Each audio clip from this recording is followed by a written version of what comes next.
Welcome to episode 2 of Rage Bait, where living is a Episode 3. privilege. It's episode 3. Well, it's episode 2 for the podcast. The gun What? one is going into my YouTube channel. What? I'm confused now. I'm sorry. I didn't mean to confuse you. The gun one is going on my YouTube channel, whereas the podcast is actually a series that I'm trying to keep in line. Okay. This one's for the podcast. Okay. I see. It will be episode 3 on the YouTube channel, though. Yes. Okay. Understandable now. Well, this might be helpful because then people will hear this and be like, oh, because maybe they didn't know. So, yeah. So what are we talking about today?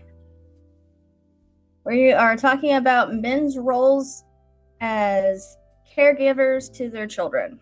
In particular, men make better moms. Ooh. But I believe that society has failed men completely when it comes to their natural role of being caretakers. You know what? I just thought of this right now. Don't lionesses, they're the ones that go out and hunt? Wow. Yes, lions are the ones that go out and hunt. That's right. I remember that right now. Thank you, Lion King. Yeah, for some animal kingdoms, it's the feminine role of the species to do all of the hunting and the gathering and the killing and the...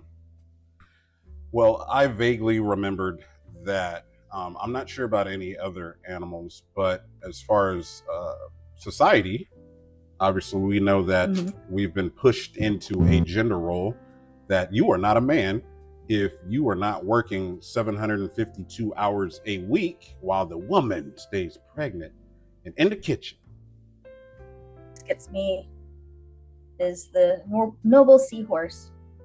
Do tell. The male seahorse, after impregnating the female then takes the impregnated embryos and puts them in the male, and the male then carries it to term and pushes them out.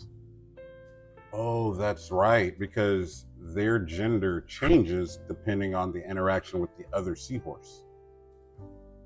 Because don't they Actually, no. No? No, seahorses, their male and female is just that males are built with a special pocket that allows them to carry the babies. Special pocket. You're thinking of clownfish. Okay. Because I could have sworn that there was something where you go and you do the thing, and then whoever gets the injected, I guess, or whatever with the goo, then all of a sudden it's like, ha, got you. You're the girl now. Like, damn it, you got me. I know that snails and slugs kind of do that. They go through this ritualistic dance and they have to bite off the other genders in order to get them impregnated. Oh.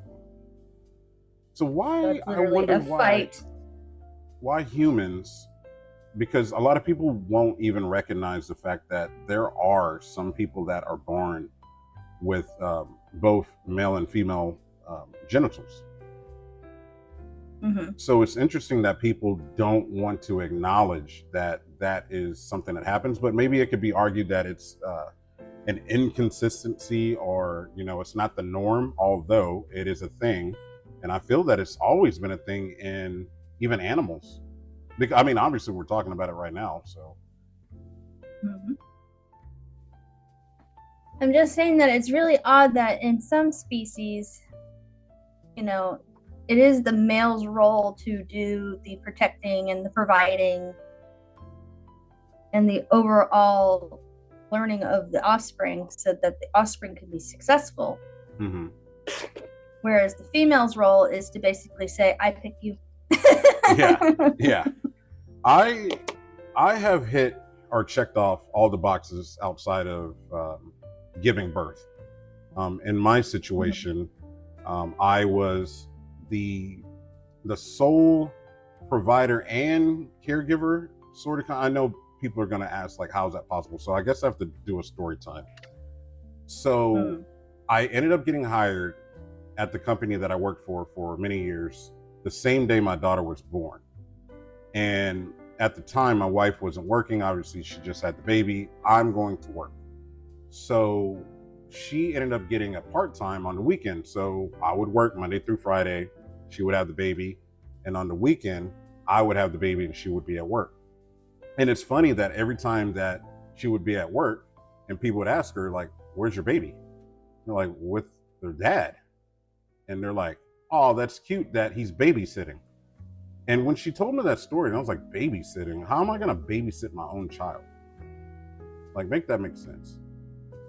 But it got to the point where I was working from home at this point. Now I'm fast forwarding and skipping in the story, but now I'm working at home, and my wife was the one that was working outside of the home. So the baby was with me 99.9% of the time. So I'm doing all the diaper changes. I'm cooking all the food. I'm doing, the teaching and the disciplining and everything across the board, while my wife was going to work. And the same deal. They said, if you're working outside of the house all the time, then where's your baby? And they said, well, with her dad, because he works from home and we don't have to pay for childcare. So it wasn't like I was just staying at home and not working, but I had the baby also working. And I ended up going and working part-time at the job that I used to be management at. So I had 2 jobs, or technically 3. Parent, working from home, and then working part-time at my old job.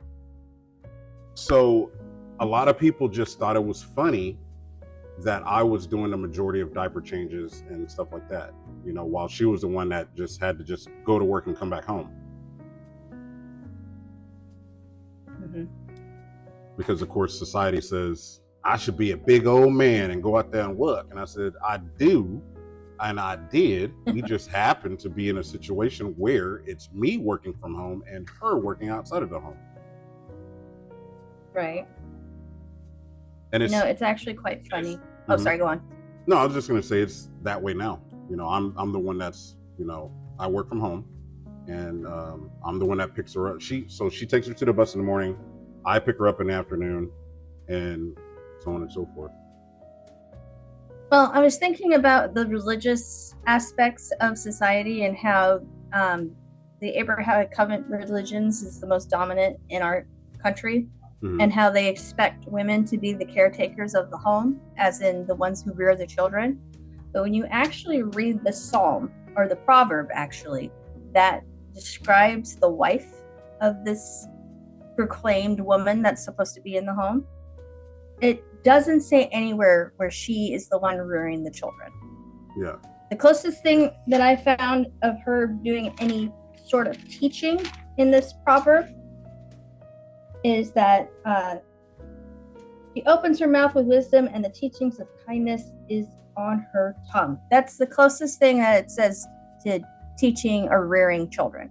Everything else is about her making money, about her providing clothes and food for her family, and how her husband and her children praise her of being happy and bringing joy.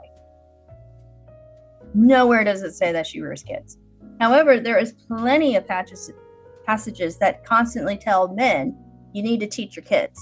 Yeah. You need to proclaim them on the wall. You need to be showing the example. You're the one who disciplines them. It's always the men doing the rearing. But it's like overlooked.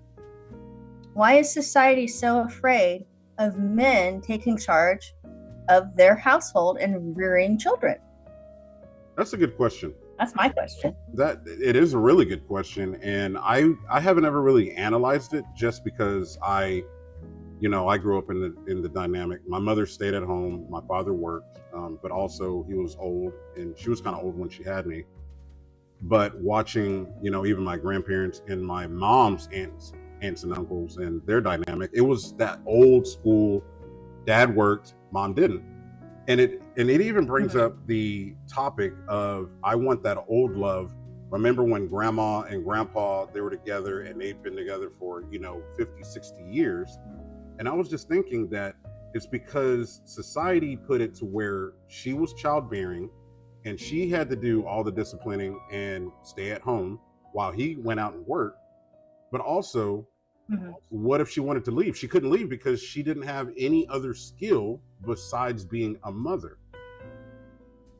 Mm-hmm. So a lot of the times, grandma couldn't leave grandpa, whether he's abusive or a cheater or anything like that, because society said, man, go out there, work, take care of family, mom, stay home, and take care of the kids.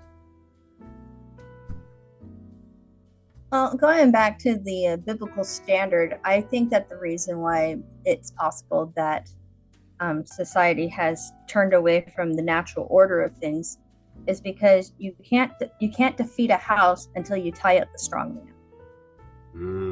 So if the husband is supposed to be the protector and provider of discipline and knowledge to the household, and you strong arm him into debt, and you tell him you have to work in order to provide, neglecting the fact that that's the woman's role, then you get rid of the strong man, and then the house crumbles.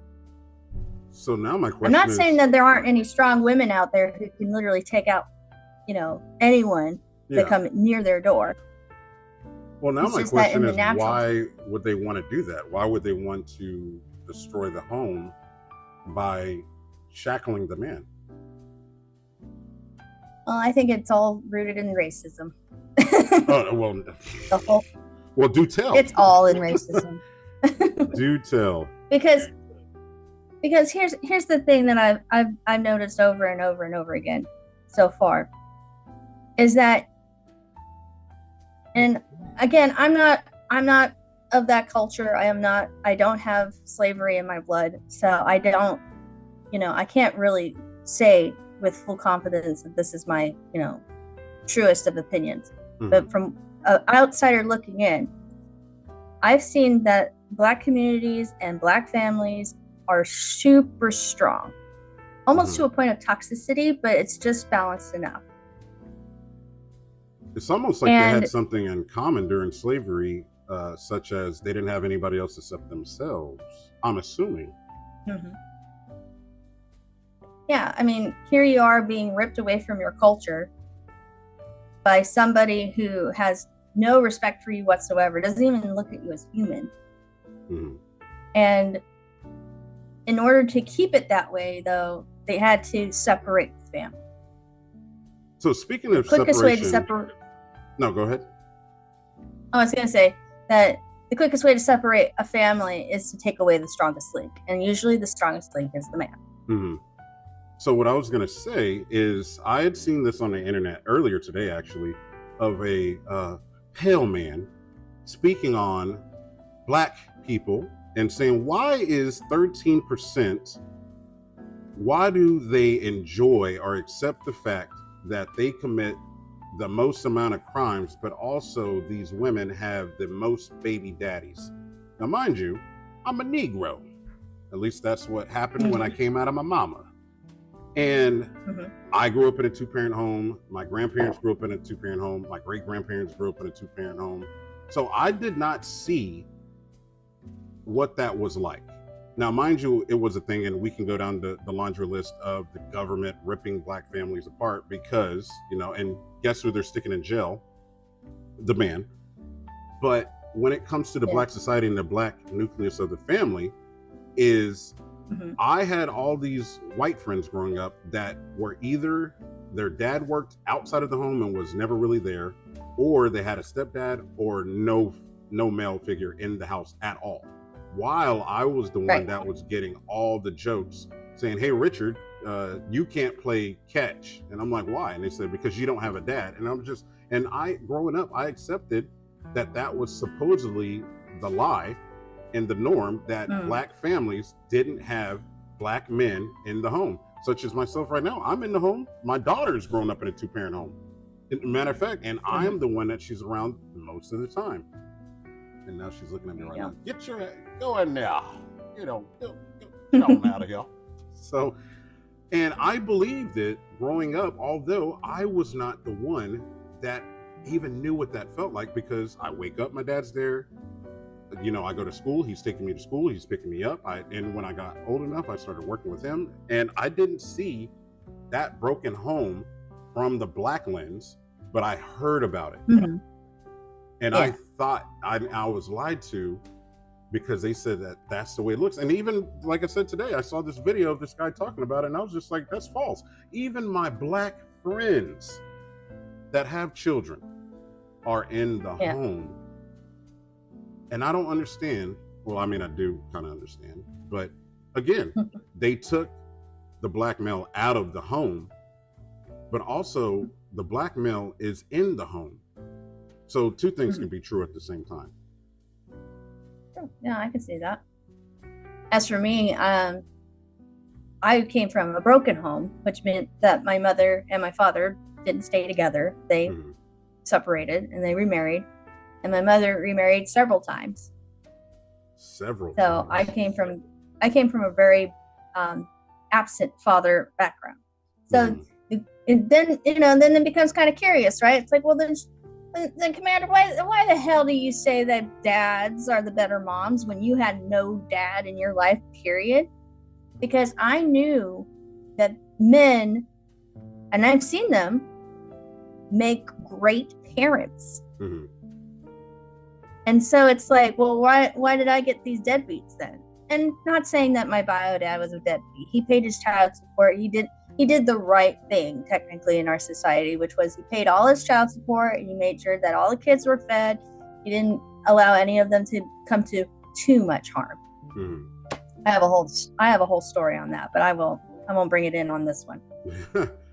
What I'm trying to say is that when I came through a religious lens of what a father is supposed to be, my instinct was, well, then if that's what a man is supposed to be, I can be that. Yeah. And so I started training my ways of being a man, not thinking that I would have a husband who would actually provide those skills and knowledges and behaviors for my children. Because I was raised, like I said, in a broken home. So I didn't expect that from a man. So you had the trauma of thinking that was the norm. Exactly. So I learned the ways of being a man, which is actually quite funny because a lot of the things that men do for children are exactly what women are supposed to do for children. You're supposed to teach them survival skills. You're supposed to teach them how to navigate through the world. You're supposed to be able to teach them how to do their favorite activities. It's always about the teaching. And it's just like, well, yeah, I can teach my kid how to do all that. Come to find out that there are men out there who do want to stick around and want to raise their kids. You're talking to one right now. So exactly. And I also cook and also clean. Exactly. But I'm saying that in society as a norm, though, as you and I have experienced, they don't expect that from men. In fact, I've heard weaponized incompetence thrown around so many times, you might as well say it's love. Oh, he doesn't know how to do that? Well, you need to tell him. It's like, he's a grown-ass fucking man. He needs to be fucking doing his job as a man. Why are you dating a child? You know what also, and maybe this is me with progression of thinking, is that I always, because me and my wife would argue about certain things at one point, and she would throw it out there like, men are insert whatever man's supposed to do. Oh, Booga, that's actually racist. We can get into that like in a different whatever. But anyways, she did not say ooh. I might have to edit that out. I'm gonna have to edit that out. But anyways, right? So this, that, and the third, and she will say, man this, man that. And I said, I hate the fact that you want to put me in a gender role, right? Now, mind you, this is few and far between. Right. But I look at it like this: is if you were able to go out there and fix the car, right? Because when you think of fixing a car, you're not thinking of a woman, you're thinking of a man. And if she can go out there and fix the car, please go do it, Or if, let's say, the house is falling apart, and if she can do it, please go do it. But in my case, I'm doing all the things that are traditionally woman-based, and I'm still doing all of the fixing the car, fixing the house, and all that quote-unquote man things. So maybe I'm, what is that? I'm non-binary? What am I? Non-binary. You're a non-binary parent. Yeah, exactly, right? Although I have a full, beard. But all of I think with our society, which what we would like to consider as advanced society, although current events are deeming otherwise, but with third world much. yeah. So with those things in place, is I strongly feel that whatever situation or life that you're living in, whatever works for you, go for it, because there are people out there that strongly believe in trad this and trad that, trad wife, trad husband, right? But the conversation that we're having, I've heard of the trad trend.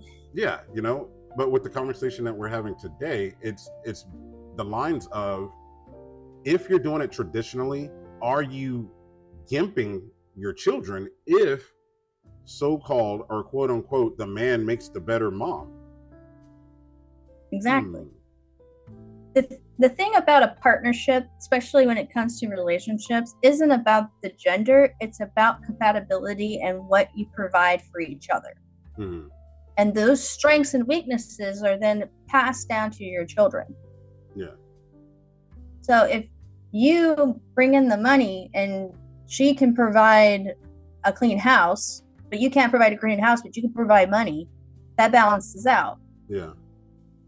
If you both hate cleaning house, you hire somebody. Well, yeah. Oh, this lady wants to do all the hiring, and I'm like, look, lady, our tax bracket. Matter of fact, we're not even in a bracket. we're on the bottom. We're in the sewer. So, right? No hiring. And and her brain literally is above our means. Always with the I want to go buy this, I want to go buy that, blah blah blah blah. So if I was talking to somebody else in a traditional setting, they'd be like, "Oh, your wife? My wife does the same thing." And then when I tell them, "Hey, my wife fucking grunts and scratches her butt, and her legs are hairy," I'm like, "Hold up, you're gay." You stay at home. That's not a man. That's not a woman. Yeah, that's not a man. That's not a woman. What the hell? But yeah, and you're right. It depends on what works for that, right? It's supposed to be give and take, or it's supposed to be two people giving and two people taking the giving, right? Yeah, exactly. You have to give to take. And if you don't have anything to take, you have nothing to give. Yeah, exactly.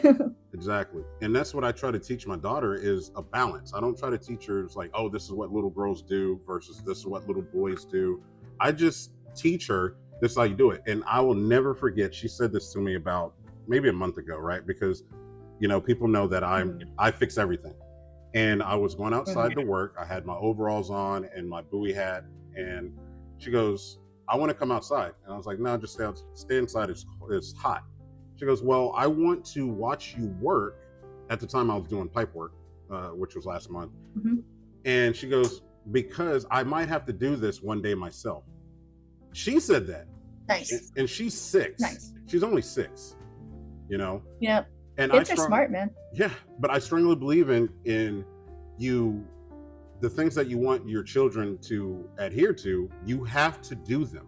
If you want your children to be clean, you have to be clean yourself. If you want your children to be responsible, you have to be responsible yourself. So my daughter wants to go out there and watch me work because she feels that she needs to learn this in case she has to do it one day herself. Was her words. And that's how I learned, because I watched my father. I left home at 19 years old. 19. Moved to California and stayed gone for 20 years. I never came back until obviously 2021. But I did it because I watched my father. And it reminded me of my daughter watching me do these things and her seeing that. And I was like, I must be doing something right, because she's not saying, oh, I need to go to my mom's job and watch her work because I might have to, do things that she's doing. No, she said me. So, call me Mr. Mom. You know that old movie? Well, I've taken on more of my dad's persona, unfortunately, because for my son, he rarely sees me because I work nights. And he always wants to hang out with me. He always wants to talk with me. He always wants to do things with me. But because I'm always working and sleeping, he rarely ever sees me. So he only has his dad to take care of him. Don't get me wrong. When I am awake, I do take care of my son. It's, I love him. Yeah. I love the little part. but the majority of the parenting has been my husband. Mm-hmm. And I think he does a very good job. And I tell him that regularly, that, because he's always doubting himself, because in his family line, not to get too involved there, the father has been a very much of a authoritarian, mm-hmm. Very much, you don't do what I say, I'm going to beat you kind of deal. Mm-hmm. And so he was afraid in the beginning to be a dad, because he was afraid he was going to be like his dad, which I think is a very common fear for all human beings, that we don't want to end up a lot like our parents, unless we actually do like our parents, and then we want to be just like them. But the point is 100% both of my parents, anger and alcoholism and the whole nine. I was a small child saying that I never wanted to be like either one of them, and now that I'm where I'm at right now, I'm like, oh my God, I'm exactly both of them. Yeah, and it's scary. Mm-hmm. Every time I look in the mirror, I see my mom, and it scares me. I think in my case, I'm more accepting. Yeah. Who is that? I'm way more accepting of the good qualities that I've noticed, and mm-hmm. I'm trying to weed out the bad qualities. Obviously, I used to be an alcoholic. I'm still an alcoholic. I'm just a non-practicing mm-hmm. alcoholic, because my dad, he drank and smoked, every day, but he was functional. He wasn't angry. He was quite quiet and worked every day. Me, I was angry mm-hmm. and drunk. So I got the alcohol from him and the anger from my mother. And those things I've been working on absolving, because I don't want my daughter to have that, looking at that as a reference, growing up and thinking that those things are acceptable, because she did see a lot of that in her first couple of years, where I was the angry, yelling, wanting to break something dad, where he's drunk. And mm-hmm. when I went to jail, and I'm over 40. When I went to jail, and I think I was 41 at the time. And I said, what the hell am I doing in jail? Got a wife, got a daughter, got my elderly mother at home, and I'm in jail because of alcohol. I'm in jail because of alcohol. And it literally put a major perspective on what I wanted to do moving forward, although I got late to the party. But I said, I'm done. Mm-hmm. I said, I'm done.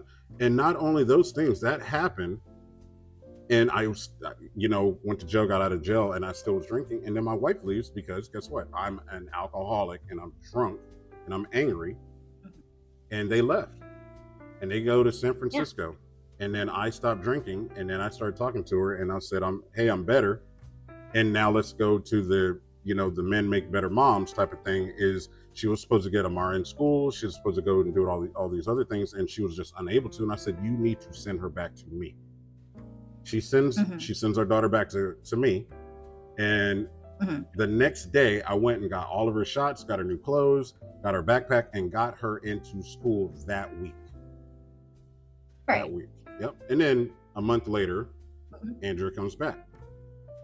So that's my little story.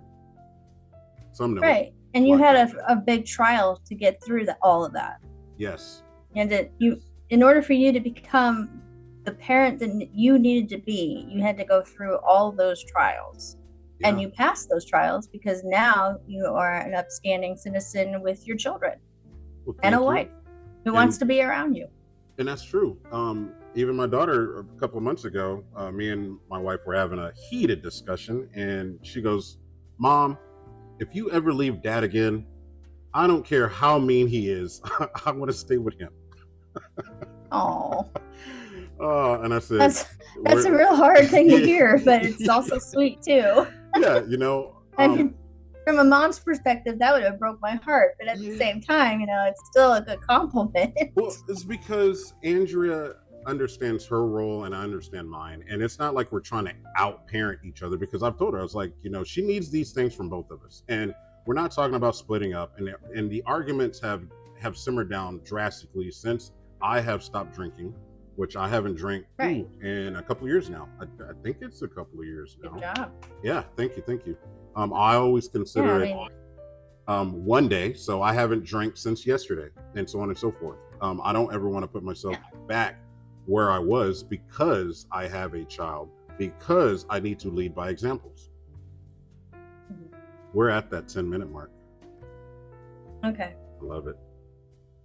So I guess we might have to make this a two-parter. We're going to do something. It can be a two-parter. It's fine. Because I don't really want to spend this $160 a year. No, but we're managing, and there's no rush. You know, I'm the one that's blending the audios together, and you know, you've heard it. It doesn't sound like there was a break besides the fact that we're talking about it. Otherwise, they wouldn't know. Exactly. Yep. It's true.